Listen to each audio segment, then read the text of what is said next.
Welcome to Brother Owl's Garden. I'm Brian, and I'm happy to see you here today. We're doing something a little bit different, and I hope that you enjoy it very much. I'm very honored and pleased, delighted, in fact, to welcome to the platform Rafi Farber. He's joining us all the way from Israel. He is the publisher of The End Game Investor, which is a daily market commentary focusing on monetary developments and the precious metal markets from an Austrian school perspective. You can follow him on YouTube, Twitter, and Patreon, where he publishes a weekly video on money and spirituality from a Jewish biblical perspective. Rafi, thank you for joining us and welcome. Thanks for having me, Brian. I'm excited to get into a nice conversation.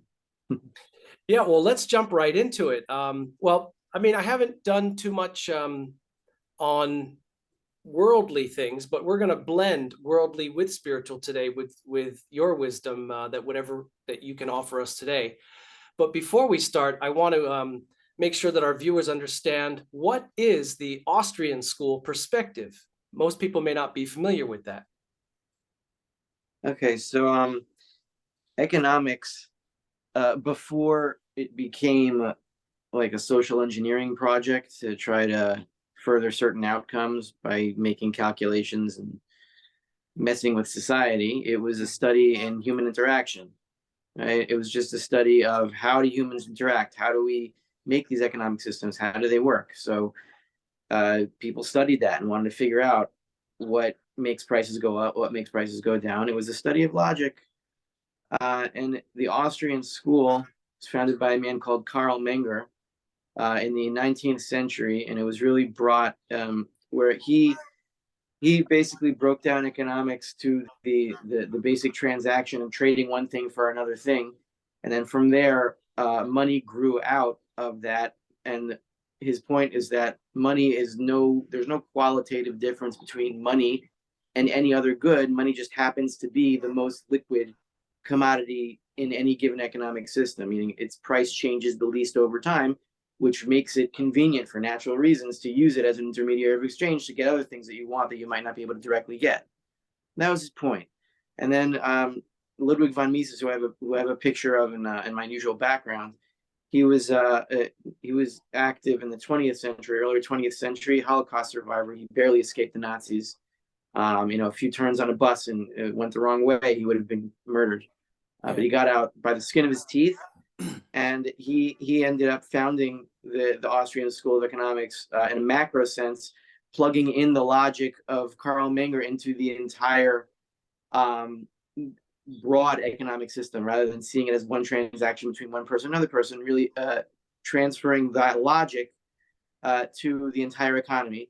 And the main difference is, like, for example, if I say 2 + 2 = 4, right? Do I have to test that?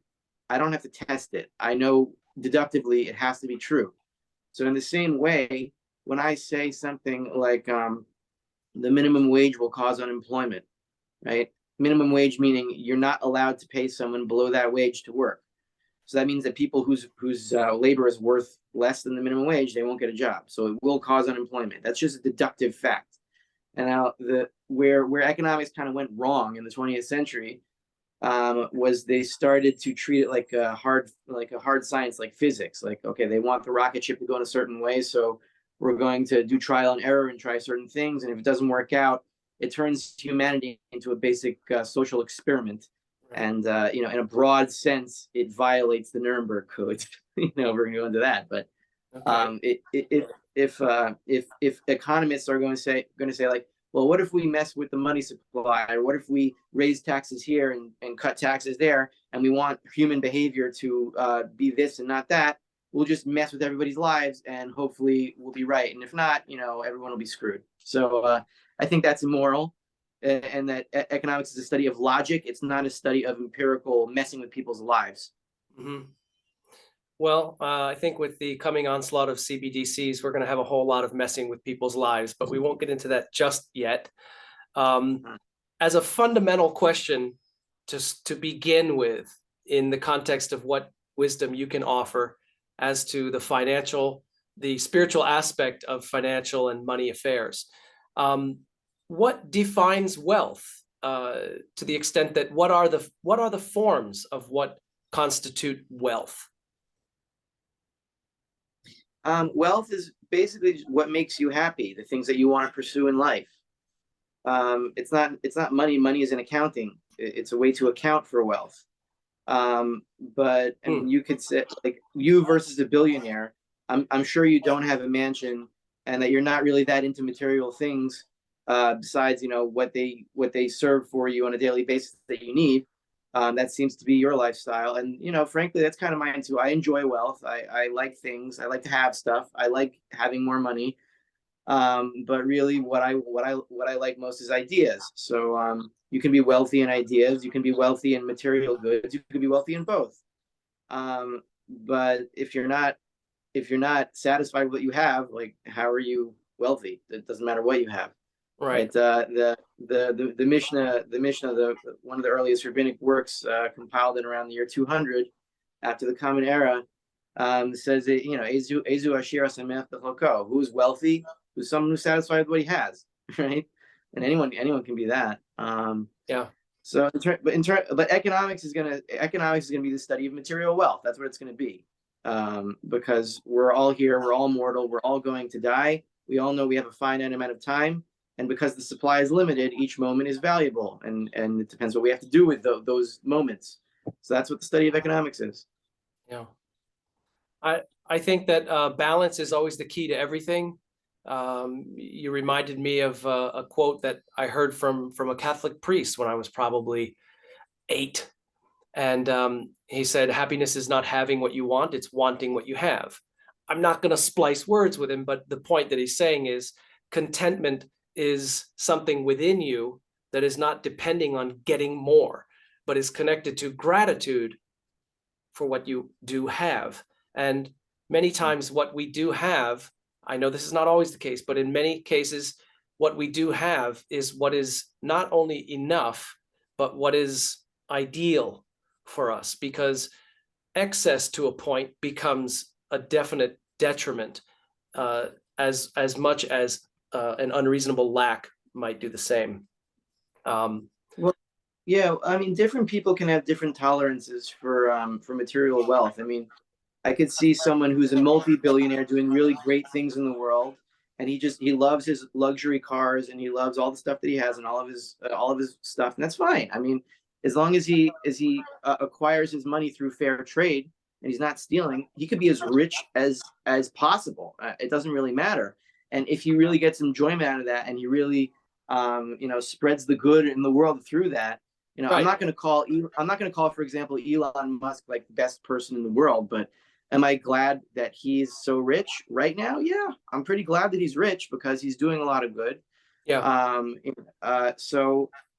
Meaning excess is a relative term. There's no absolute excess. Like at some point you have to stop accumulating stuff. If you feel that it's not good for you emotionally, and the more stuff you have, the more depressed you get, you should probably stop doing that. Yep. Just listen to yourself. Yep. That's an excellent point, that this is relative, it's subjective. Each of us needs to find that fulcrum and balance point within ourselves. And it not only doesn't have to match any and everybody else, but it won't. And I also like what you said about, there's an awful lot of villainization of people who are very wealthy today, often fueled by jealousy, maybe underneath that, peanut butter and jealousy. But I think that it's very important what you mentioned, that let's just say you have accumulated, or you have been gifted from wherever a certain amount, we'll call that X.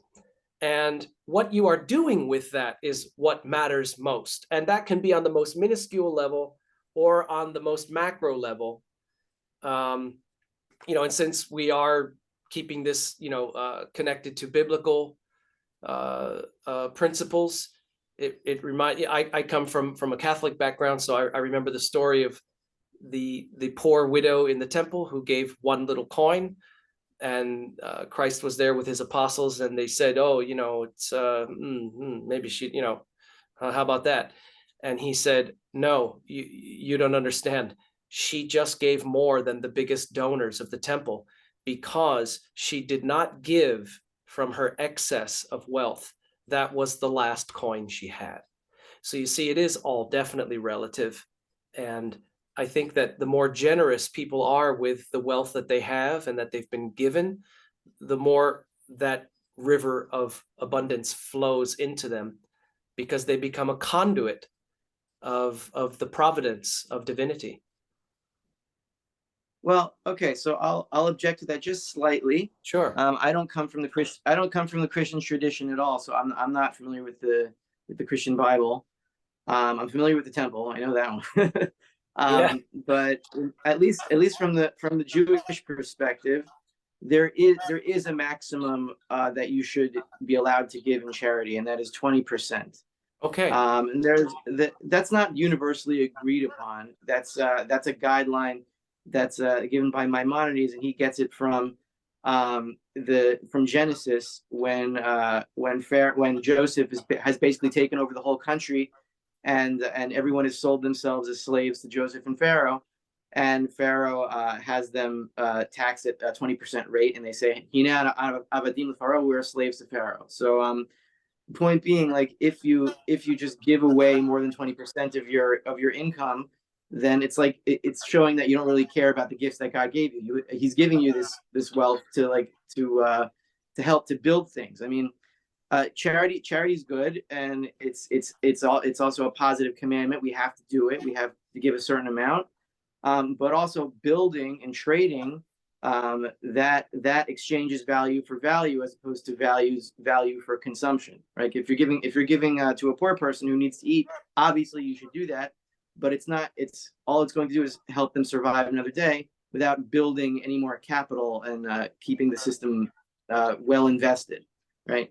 So it's a slight difference, but I'm not going to like split hairs. If somebody wants to give more than 20%, he wants to give 50%, I'm not going to like say, oh, that's not good. It's a guideline.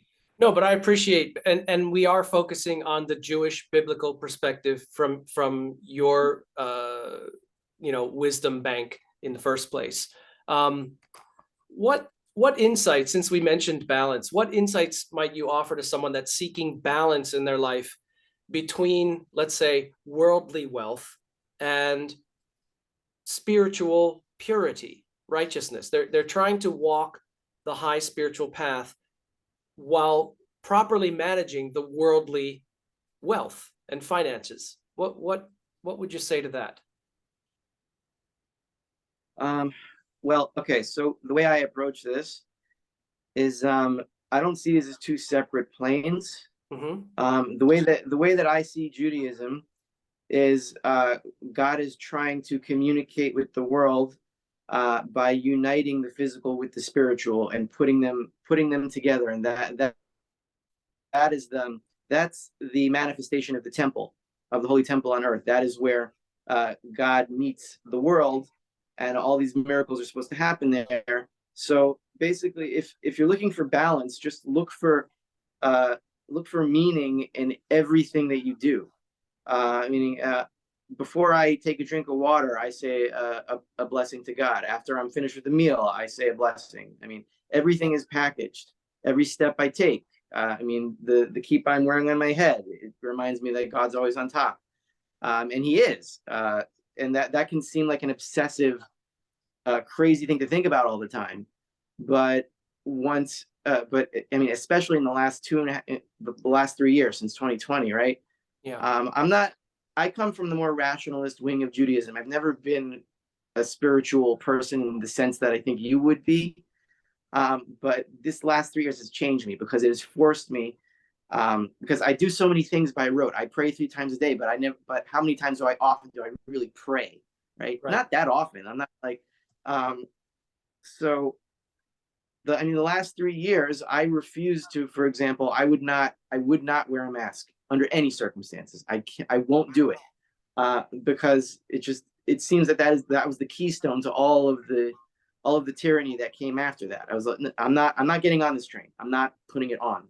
So that means that every time I had to step into a building, right, and then I'd be the only one without a mask, and everyone would be pointing at me and yelling at me and trying to like push me emotionally and try to get me to react.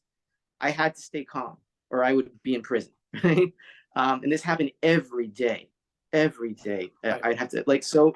So there's a prayer that Jews say when they travel from city to city. It's Tefillat Haderech, the prayer for the wayfarer's prayer, and you're supposed to say that just just to be cognizant of the danger on the road. You could get killed in a car accident, and that could be it. You never know. So you say this prayer when you travel from city to city. So when you're scared, you can say it when you're traveling from point A to point B. And every time I went outside, I had to go to the post office, I go to the supermarket, whatever. And I knew I was in for some kind of onslaught Sure. from people who thought I was trying to kill them. I would say, I would kneel down and I would pray to God. I was like, God, I'm just going into a building. Please be with me. Please keep me calm. And let me just do this thing at the post office. I don't want to fight anybody. And let me just go out in peace. I just said that. Every time I went to a building, I would say that. So it really deepened my connection with God because he had to be with me everywhere, because otherwise I might have lost it. So don't I would say don't keep your spirituality separate from your physicality. Try to unite them wherever you can. When you're eating, be mindful. But when you're talking to somebody, try to listen and always be aware that God is with you, because it's a logical necessity. It has to be, or else we would cease to exist. Right. Well, I think that's a very powerful and moving testimonial for what you went through. I can definitely relate to it. I'm sure that many other people can definitely relate to it. And there's probably a good number of people that you would call on the other side of that fence that, that might have never thought of it that way before, that your sharing your experience can help illuminate that as well. I think it's beautiful what you said about you knelt down and you prayed, because in the words that I would use to describe that, you were reaffirming your connection to God within, which is what prayer is. I would call it communion, communing in God, and that's how I would call that. We will always use different words. Different people will always use different words, but the same general concept. As a simplest term, I would say connection, connectivity. And, you can rattle off as many memorized scriptures as you want in any religion, but if you're not cultivating and maintaining that constant inner connection, it's not what it's about. It's about what's within. But I also like how you mentioned, let's call an interface between the spiritual and the physical, and they're not at odds. They're not at odds, and they're not even separate. And I had a very good conversation with a dear friend, Bob, who's often on the channel, and we were talking about how spirit tends to want to incarnate, and the incarnate tends to want to get back into the spirit realm, and it's almost like a flow, like a figure eight on its side, back and forth and back and forth. And we might think of them as complementary and cyclical in a way. So yeah, I really appreciate that. A lot of people have heard the expression, money is the root of all evil. Of course, it's not literally the root of all evil, not even close. But I think that if I could offer a verse, you cannot serve God and mammon. Mammon means worldly pursuits, materialistic things, cash money, especially kind of not gotten so righteously and purely necessarily. But it's that you cannot serve God and mammon. And in regards to the quote that people are so used to hearing, money's the root of all evil, what's your take on that? Tear it apart. Okay.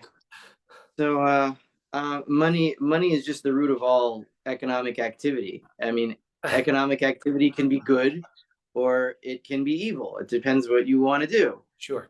Try to okay. So there is a rabbi, Rav Sadia Gaon. He lived around the year 800, so about what year is it now? 2023. So 1300 years ago, 1220 years ago. And he wrote a book called Emunot Videot, right? Beliefs and Opinions. It was really the first systematic Jewish philosophical treatise on life. There were compilation works of different voices, in the Talmud, going back and forth and arguing things, but this is the first single book by one mind to put everything out on the table and like explain this is what life is about. So he has like a very basic question, and he asked, why does God not want us to steal, right? And you could think, oh well, it's for spiritual reasons. He wants us to be good people, and okay, but he's a very practical spiritual man, Rav Sadia. So he says, well, if the Torah allowed people to steal, then nobody would produce anything, because you would just be taking, and then eventually somebody would realize that their stuff is being taken, so they would take from somebody else, and then eventually you just run out of stuff, and then everyone would starve to death and die. Which we've seen this before in many economic systems. We saw it in China, where 45 million people were starved to death by Mao. We saw it in with Stalin's system in the Holodomor, when he starved the Ukraine, and I think 30 million people starved to death. Or you could look at Hitler in the Holocaust, same sort of thing, just take and take and take, and then everybody dies. So money, meaning honest money is the root of all societal balance, because the way society connects with itself, the way humans connect to produce wealth and to better each other's lives, is through the monetary medium. Now, you can either have an honest money system, and all money is basically the most liquid commodity. All money is gold. Even right now, when you trade around Thai baht or US dollar or whatever, what you're really doing is you're trading a gold substitute, a substitute for a money that was built on top of it.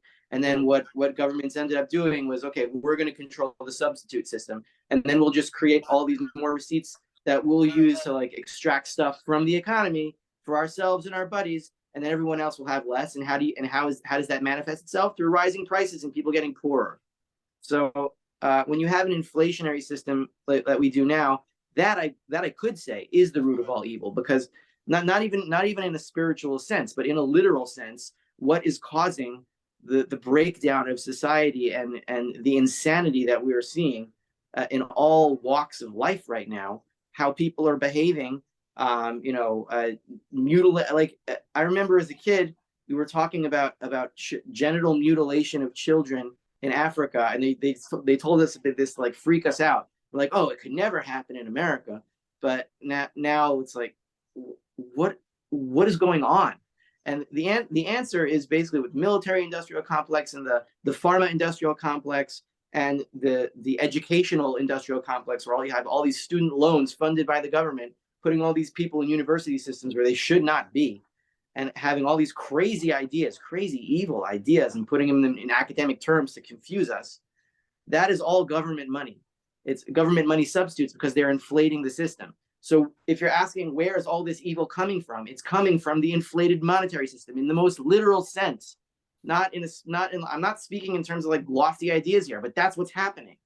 And that system has to die. And when it does die, there's going to be a big restructuring of the price system through gold and silver, which are the original money from which this monetary system is leeching itself off. And that creates a hyperinflationary scenario. And then you have a real reset, which I don't think the government is going to be able to control. So that is going to be painful. But spiritual awakenings, when the veil is lifted, are generally painful things, but they're also cathartic.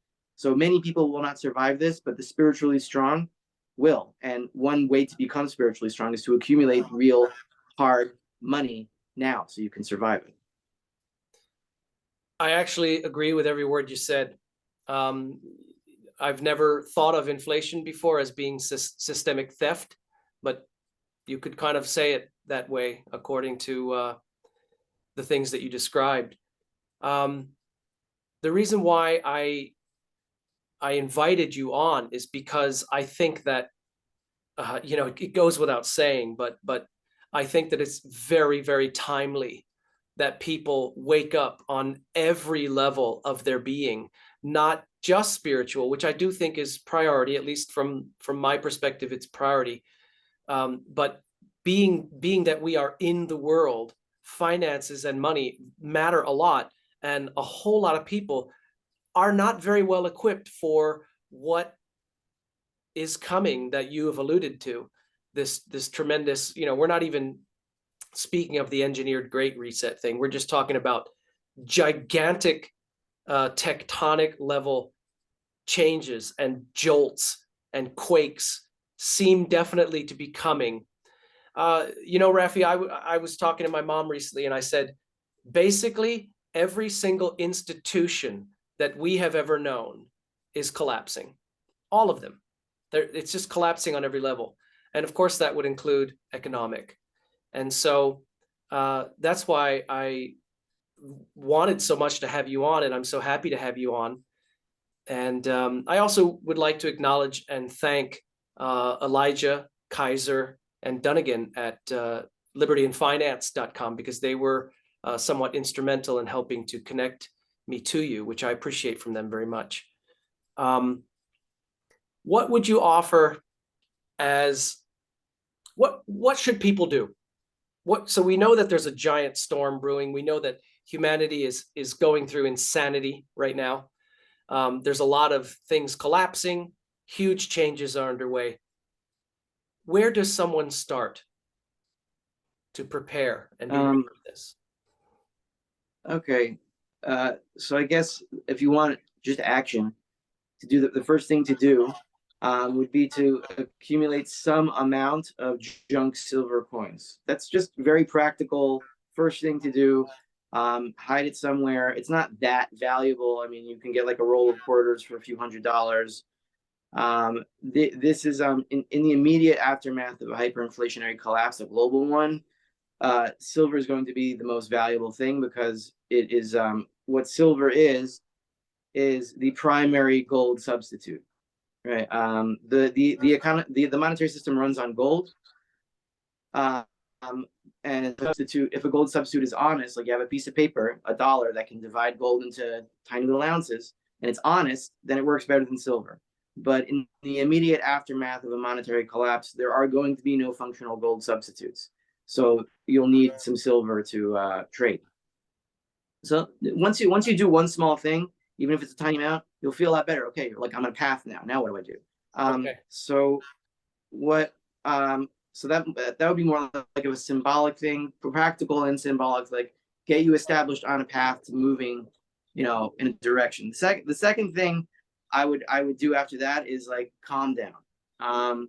It's going to be bad, but we don't know exactly how bad it's going to be, and don't let our imaginations run wild.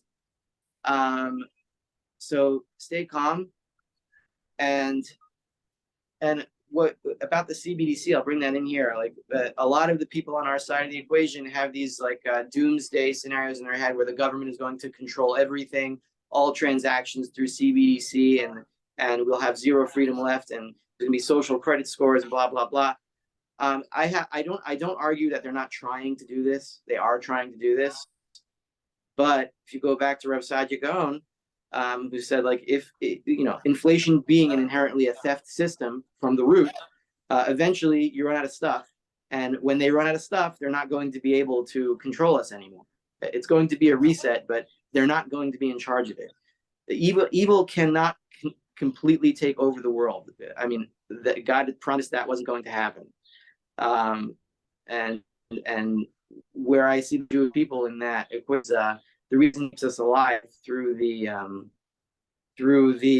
centuries is to be that anchor, to remind people that we're still here, and we're not always good. We make a lot of mistakes, but there is a promise, and God is still with the planet, having a relationship with the planet. So he's ultimately in charge. So calm down.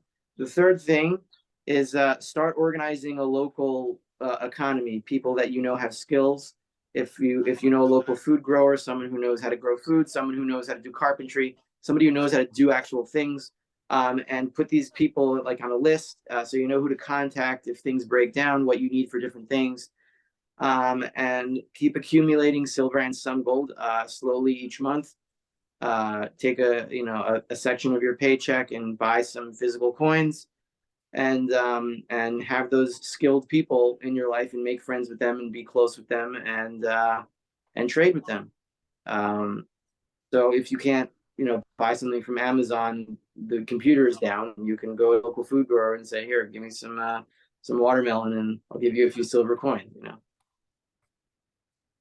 Okay, in other words, build not just a network, but a little community for yourself that you can belong to and Yeah. be part of and support and be supported by. Well, I think, Lynette Zang is always talking about those kind of things, how important Mhm. it is to have a community, because if there is a complete collapse of things, we are going to really rediscover our interdependence in a hurry. So it's a very good point. Mhm. Yeah. Um, and what specific biblical principles do you recommend people follow, if there are such things that you would recommend, as Oh, it well, I can applies have to an their? exact answer to that. There's an exact answer to that question. So it's called the Sheva Mitzvot B'nai Noach, the seven Noahide laws. Um, so the way Judaism is structured is that we're not a proselytizing people. We're not trying to convert people to Judaism. In fact, we're discouraged from doing that. Not that we don't accept converts if they want to, but that's not our job. So there's two different law systems from the Torah. One is the 613 commandments given to the Israelites, the Jewish people, and that's quite of a burden. But before Abraham even existed, Noah from the flood was given 7 commandments by God. So those are the things that will sustain a Gentile society. And if I remember them, they're a system of courts, sexual morality, no killing, no stealing, no eating a limb off of a live animal. And I forgot the other two, but there's something. We'll put it in the description below. But you see, these are generally just logical principles of how you want to structure a normal society. Like, and you might think that it's weird that sexual morality would be part of it, because who cares who sleeps with who and what? Like, it's none of my business. But we see very clearly what is happening, with the sexual morality of American society. It's really deteriorating, in a scary way, to the point of harming children now. And nobody knows even what sex they are anymore, and nobody knows why this is happening exactly. So also, like, this came to me like, only a few months ago. There's one commandment, which would actually apply to Gentiles, um, regarding sexual morality, and it's the commandment against cross dressing.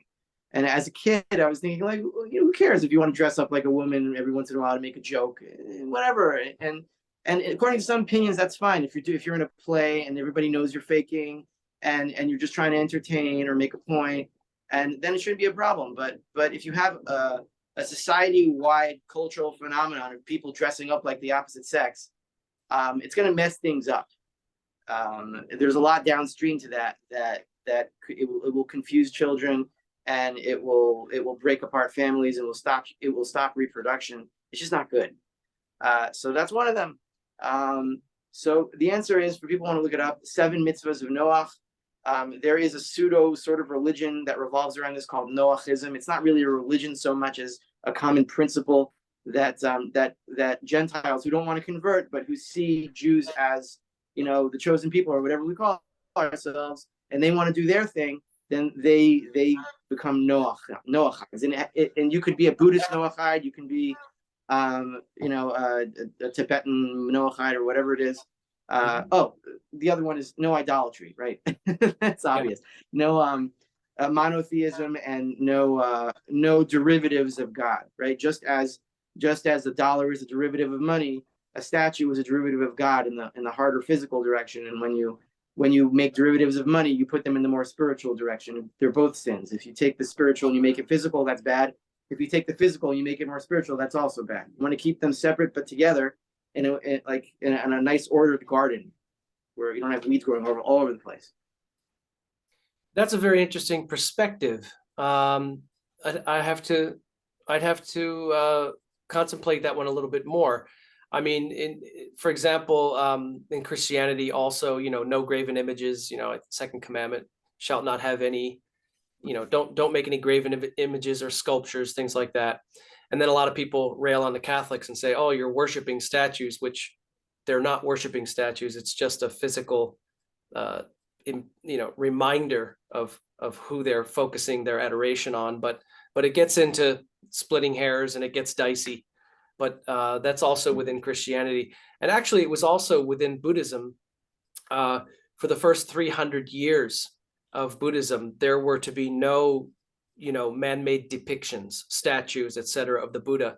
And that's why he was originally represented by the lotus blossom, whether artistically or literally. And then when Alexander the Great pushed into India, northwest India, in his conquests, they conquered a lot of Indian territory that was Buddhist. And a lot of those Greeks became Buddhist and brought Buddhism back to Greece, where statues are a real big thing in Greece and Rome. And so it was actually the Greeks who are the ones who first depicted the Buddha in chiseled form in a statue, interesting though. It's definitely good to get different perspectives, and that's another reason why I'm happy to have you on. What do you see? I mean, we kind of already addressed it, but what do you see coming for families? And I want a little bit more of your wisdom on what we should do right now. We talked about garner and cultivate a community around you, get some what we call junk silver, which would be old. That would be before 1965. Is that correct? Yeah. Is that for both quarters and dimes, or we're talking American coins? Quarters, dimes, half dollars, silver dollars also, before 1964, before 1964 and before. Okay, so if it's 1964 or older, then it's real silver, and you want to get that. And that's what we call collectively junk silver. And that would be for the purpose of liquidity and immediate possession of money in let's say, the collapse of the fiat currencies that are apparently inevitable. Is that correct? Right. In the immediate aftermath. Yeah. Eventually, a new gold substitute system will form. It's just going to take some time. And until that does, you'll need silver for retail purchases. Yeah. Okay. So silver for when the excrement hitteth the fan. Yes. And then what about gold? Gold is more for stability. It's not, you're not going to be able to go into a supermarket with a gold coin and buy an aisle worth of food. Right.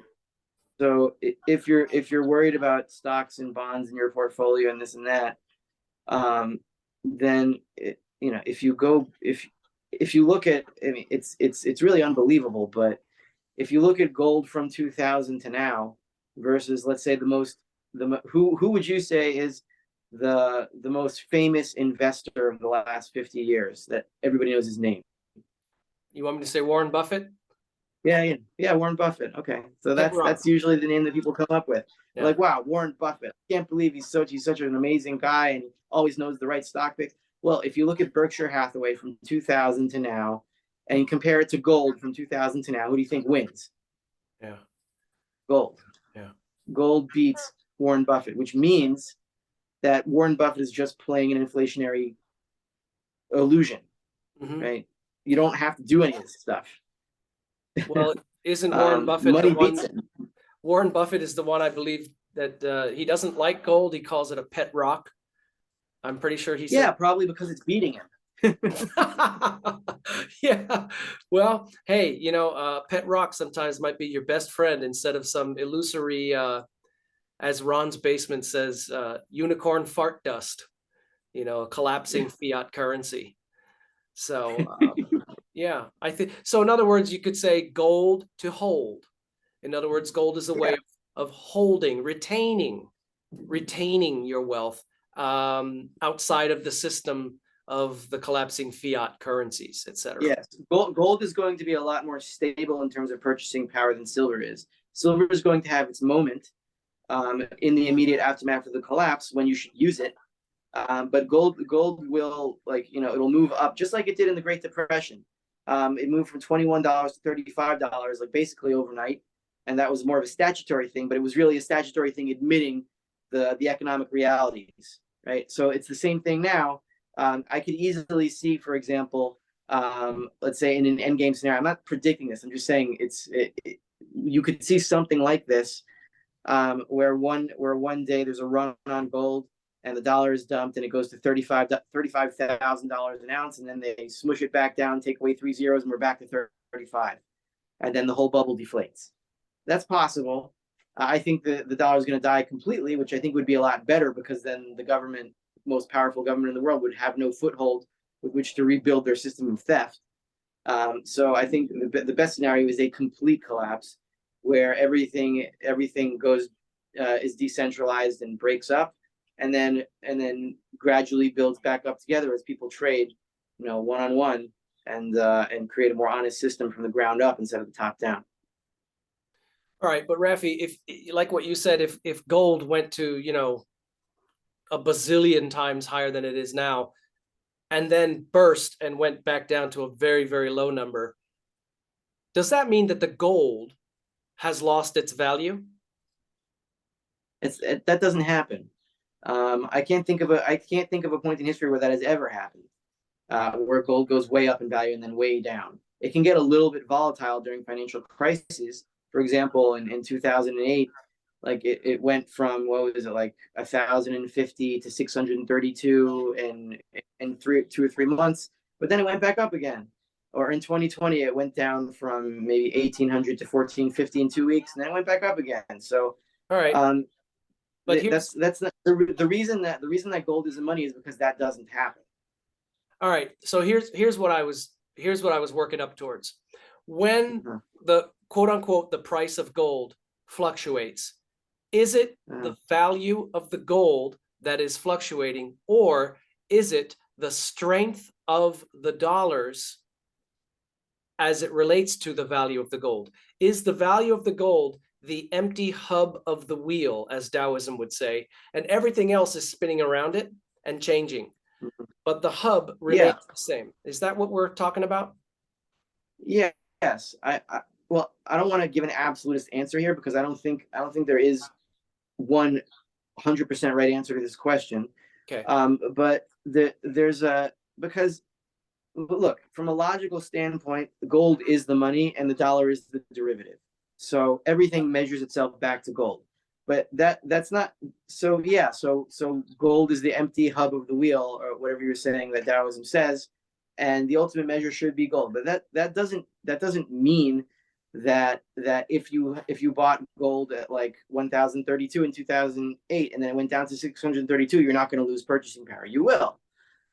But the point is that these are fluctuations, and the real volatile thing here is the dollar and not gold, because there's the dollar runs on a huge foreign exchange system that's all throughout the world, of central banks manipulating their money supplies all over the place and manipulating their interest rates all over the place. And yeah, when things get a little less stable, it's going to get volatile. So you could say, yeah, the dollar's the one that's moving and gold's really stable, but that's not going to preclude the fact that it's going to feel like it's moving, right? There's no absolute mover here and absolute stationary.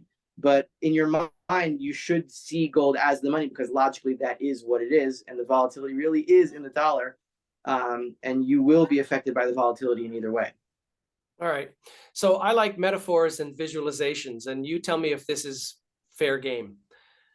If gold is the sun, the fiat currency derivative, the dollar, revolves around it, and the sun is affecting the earth. However, there's also a little bit of the earth affecting the sun too, but it's mostly the sun affecting the earth, and the earth is orbiting the sun, but it also has a little bit of a sway on it too, a little bit of a wobble going on. Yes, that's true. That's true, because the strict heliocentric model of the solar system is not exactly right. Really, the Earth and the sun revolve around a central gravitational point, but like somewhere between them. Yeah, right? well, everything's revolving around everything. It's just levels. Yeah.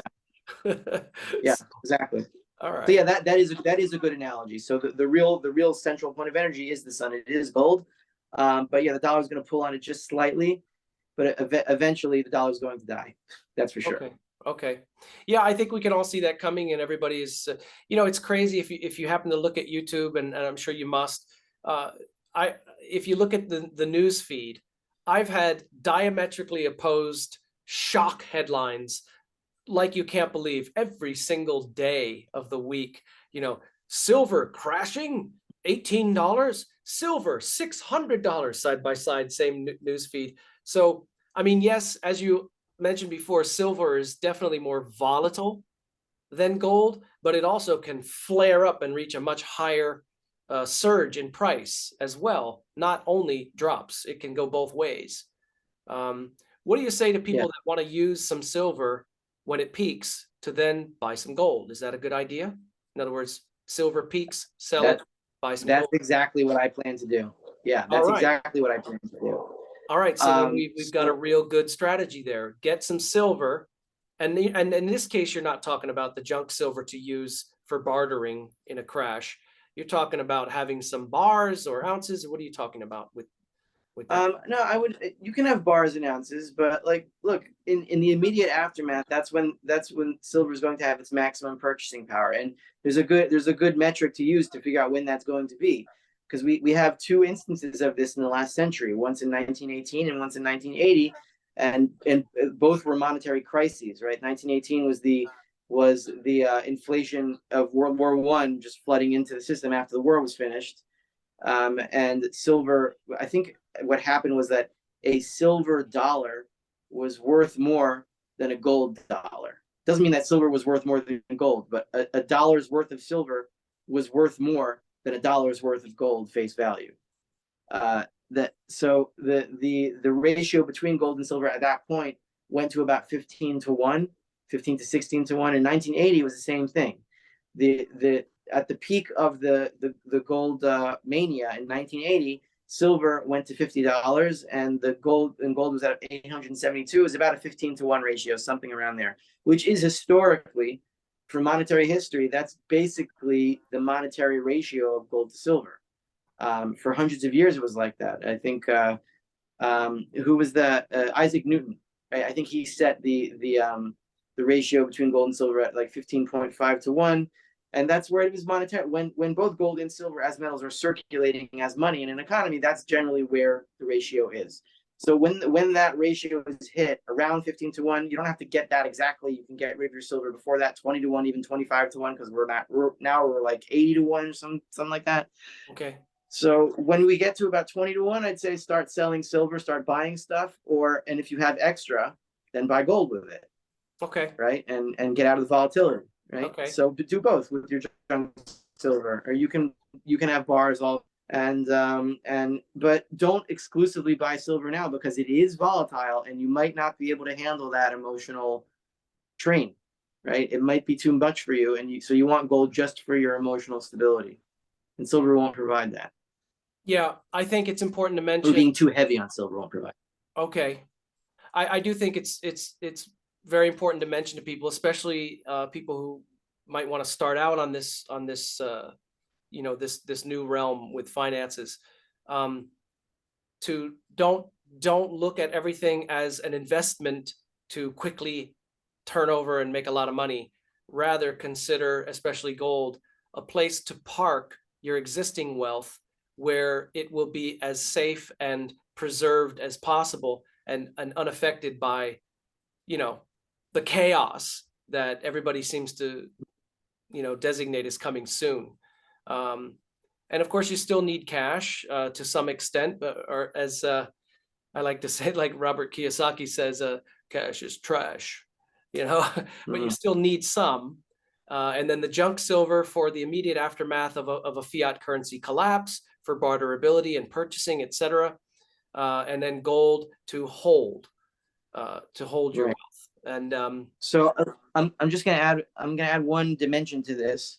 Okay, for me at least, this is not just when I stack silver or gold. It's not just I'm trying to protect my family.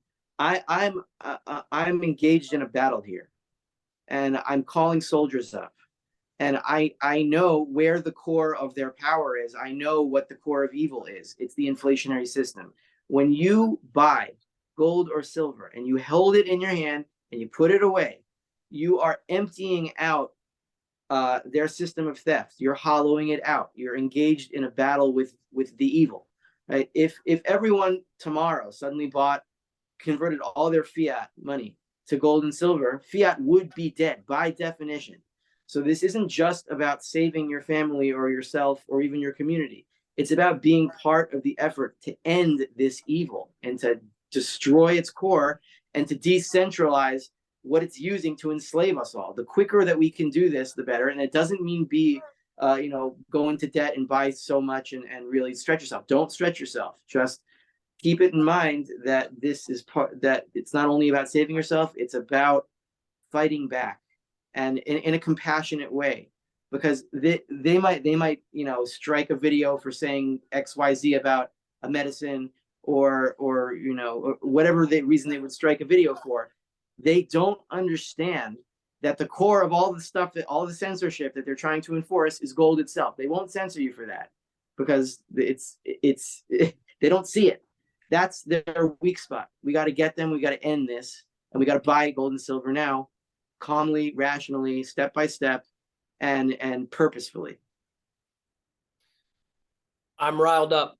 I like everything you're saying, Rafi, and I hope that our viewers appreciate your experiential wisdom and the macro view of things with a spiritual perspective behind it that you're sharing with us today. And maybe there's some viewers out there that are going to be moved and inspired to take action maybe today.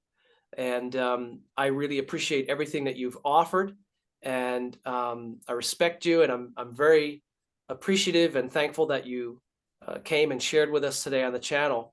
And I extend to you my heartfelt thanks, and I'm sure that our viewers appreciate everything that you have shared as well. I really love what you said about calling up soldiers, because I don't need to say this to you, but just to touch the point, humanity, I used to say the world is becoming, but it's humanity. The world is just ever peaceful and consistent, but humanity has been more than going nuts. Things have gone way too far. Things have gone. Yes, we're going. The human race is going through a nervous breakdown. That's what's happening. Sure, that's a good metaphor. Things have gone way too far, and as I've alluded in other videos and have said in some that I haven't posted yet, it's time. It is time to take a stand on principle and take decisive, confident, God-centric, and God-connected action. We have been those of us that are against the insanity and the tyranny and the evil that has enveloped so much of the world. We've been too passive. We've been lying down, taking it, afraid to upset someone. Maybe someone won't agree with me. Maybe I'll say something that offends somebody that thinks differently than me. You know what? Deal with it, because we are, as a species, we're just way past that point. And the phrase that I like to use is never sacrifice truth on the altar of nice. And there's a time when being real nice about things, it's not what is called for. And I believe, and I think you do too, that we're well past that point at this point in time now. Mm-hmm. Yeah, well, I mean, I'm just now coming back. Not that I don't agree with what you're saying, but I think there is a way. I've been struggling with anger for the past 3 years, and it's starting to fade now. And I'm starting to get back my equanimity, and the people that violated me for whatever reason, I'm starting to let go a little bit and just keep doing what I'm doing. Yeah, there is a time to not be nice, but I think even when we're not being nice, we got to be nice about not being nice. It's hard to really put your finger on exactly what I mean. I don't even know exactly what it is, but basically, even if we're fighting tooth and nail and really fiercely, we have to find a way to do it without anger, because the anger will tear you apart. Wonderful, and I totally agree. Let me add another dimension to the never sacrifice truth on the altar of nice. What I mean by that is never be hypnotized or paralyzed with your fear or your worry that someone might get upset by you taking a stand for your life and your family and doing what you think is right to the best of your discernment. Okay. I'm not talking about activism, which I personally cringe. I'm not a fan of activism at all. But what I mean is, don't be so worried about being nice or being afraid to step on toes of those who may disagree with you. In the process of taking a stand, protecting your life, moving in the right direction, guiding your family, guarding your family, protecting your assets, your home, your loved ones. Don't be afraid by what, so many people, Rafi, we all observe this. So many people live their lives by what they think others think they should be doing. So cast all that out. Yeah. And don't worry if somebody doesn't like it. You got to do what you know in your heart is the right thing to do to the best of your discernment. And, adapt as you grow in wisdom. And you certainly have demonstrated that you've grown a lot in wisdom, especially a surge in the past 3 years by the trials that you experienced by living your principles. Yes. Yeah. I've seen families get torn apart by this. Yeah. And it's sad to see. And I've seen children torn apart by what has happened to them. But thank God, like there were moments and days where I would break down and my wife would build me back up, and then she would break down and then I would build her back up. And like there were times when I was tempted to take a test for a certain virus, and I was like, no, I'm not doing it. And I came close, but like if I do this, I'm gonna lose it. And God was able to keep me together, and thank God, like my family has never been stronger. We got through hell and we came out on the other side, and I would do everything exactly how I did. With a few changes, I'd be a little bit less angry, but I came out principled, and thank God, and my life is better for it. Well, there's something to be said for righteous anger. Sometimes anger is not wrong, but I also agree with you that anger is an acid that will eat you alive from the inside if you don't, purge it, release it. I definitely agree. But that doesn't mean that never getting angry is a thing. I'll give you another Christian. Yeah. No, it's impossible to never get angry. Like, yeah, it's gonna happen. Well, when it happens, you have to recognize it and not invest in it so much and let it flow. Yeah. Well, from a Christian perspective, the Jesus that embodies love is also the same one that went through the marketplace in front of the temple with a bullwhip, flipping tables, and sometimes you got to clean house. So there's a role for righteous anger, but yes, you're right. Never harbor it, never hold it within you, because I think it was Mark Twain said that anger is a poison that we swallow to try to kill somebody else. I'm paraphrasing it very badly, but it's a poison that we swallow, thinking we want to hurt somebody else that harmed us or something. So you're totally right. But yeah, Rafi, let's leave it there for now. And thank you so much, brother, for sharing all that you have brought here to this humble little platform. And for those that are interested in getting some more Rafi, I have the links below, links in description. You know the deal. Endgame Investor is Rafi's YouTube channel, since you're here already on the platform. And Rafi, a million thanks for everything that you have shared. God bless you. Thank you for blessing us. God bless you too, Brian. Thanks for having me.